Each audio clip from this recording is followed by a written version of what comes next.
Salut à tous, c'est Brian Entech. Aujourd'hui, je vais vous montrer comment installer Fan, qui est donc la dénomination de Fully Automated Nagios. Donc c'est tout simplement, je pense que vous connaissez, c'est une distribution Linux qui est portée sur CentOS.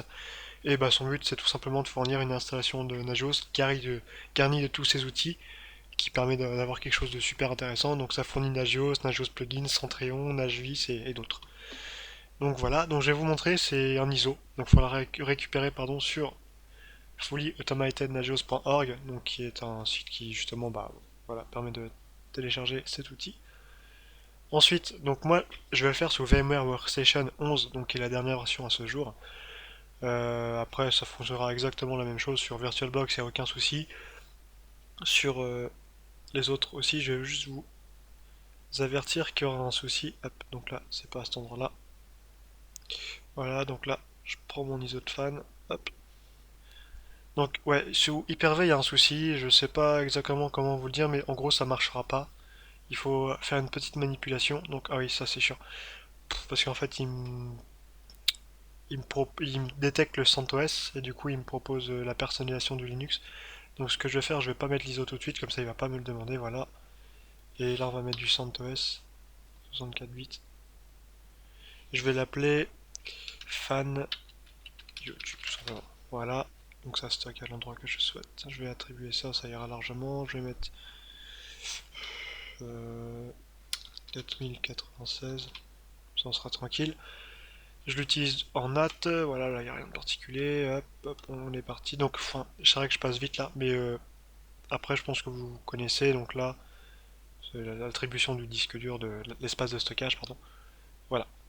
Donc ouais, sous Hyper-V, il y aura un souci que ça ne fonctionne pas. Donc si jamais vous l'installez sur Hyper-V, demandez-le moi, je vous ferai une petite vidéo, soit je vais la faire tout seul, soit je vous la ferai sur demande. Donc voilà, on verra ça à ce moment-là. Donc là, il va démarrer sur le réseau, donc c'est pas ce que je veux. Hop, je vais ajouter l'ISO. Donc là, vous voyez qu'il y a un petit logo ici, un CD. Donc là, hop, si on va dans les paramètres de la machine, ça fonctionne exactement pareil. Là, hop, je récupère mon ISO. Ok.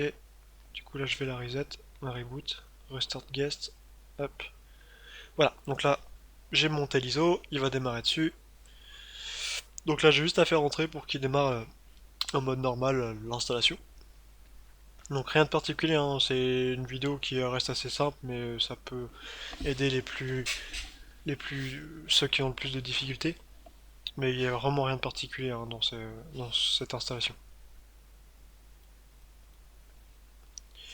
Hop, donc là il me propose de choisir la langue, donc je vais choisir français, français latin 1, comme ça j'aurai clavier en français et puis la langue en français forcément. Donc là voilà, ça va s'installer. Donc comme je vous disais, ouais, je l'ai déjà dit, pour Hyper-V, je le répète, ça va marcher. L'installation va marcher, mais dès le premier redémarrage en fait vous aurez un souci, il va pas aller jusqu'au bout. Donc là il me propose en fait de formater, si c'est bien ça, d'initialiser le disque et d'effacer toutes les données au passage. Donc je sélectionne oui. Et juste, ouais non, c'est pas le cas. Mais la dernière fois en fait la souris elle était super longue sous cette interface là.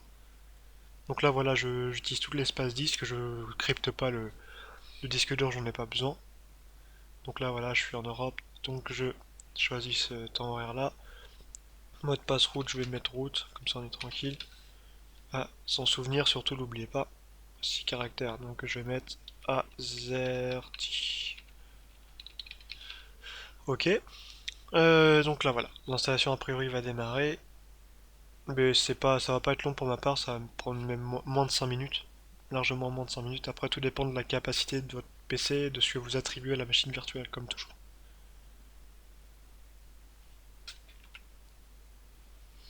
Donc là voilà, on est parti pour l'installation. Donc je vais mettre pause pendant ce temps-là parce que il y a vraiment rien d'intéressant à regarder là-dedans. Donc là vous voyez que ça a l'air de se passer à peu près vite.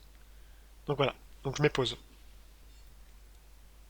Donc là voilà, ça vient juste de terminer, ça a mis 2 minutes exactement. Donc là on a juste à redémarrer. Et puis voilà, là il va démarrer sous ce qu'on vient d'installer, sous fan. Donc c'est à ce moment-là que sous Hyper-V ça va pas fonctionner, c'est au moment du redémarrage. Mais sous VMware et VirtualBox, il n'y a aucun souci. Donc le premier démarrage est toujours le plus long. Donc là faut attendre un petit peu. Donc là voilà, il nous lance l'agent de configuration. Donc on peut configurer les éléments qu'on souhaite. Pour ma part, pour mon utilisation, pour le moment, c'est purement du test. Donc je vais pas l'utiliser, donc je vais juste quitter. Et là il va démarrer Nagios et tous les services. Là voilà, on se retrouve donc sur notre page de démarrage. On a juste à se connecter, voilà, là on est connecté. Je vous conseille de mettre à jour votre distribution, donc pour ça, c'est pas du Debian, du Linux, enfin du Ubuntu ou autre, c'est pas du apt-get install, update, etc.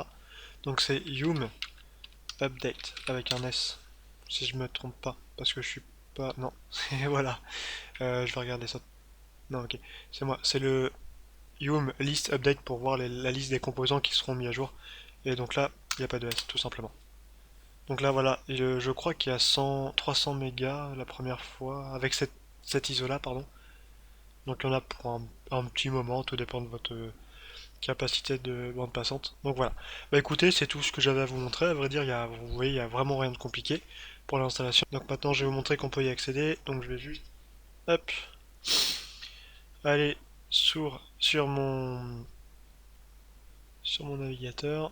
Et donc là, il faut juste entrer l'IP. Donc pour ça, vous faites un, hop, je remets ça.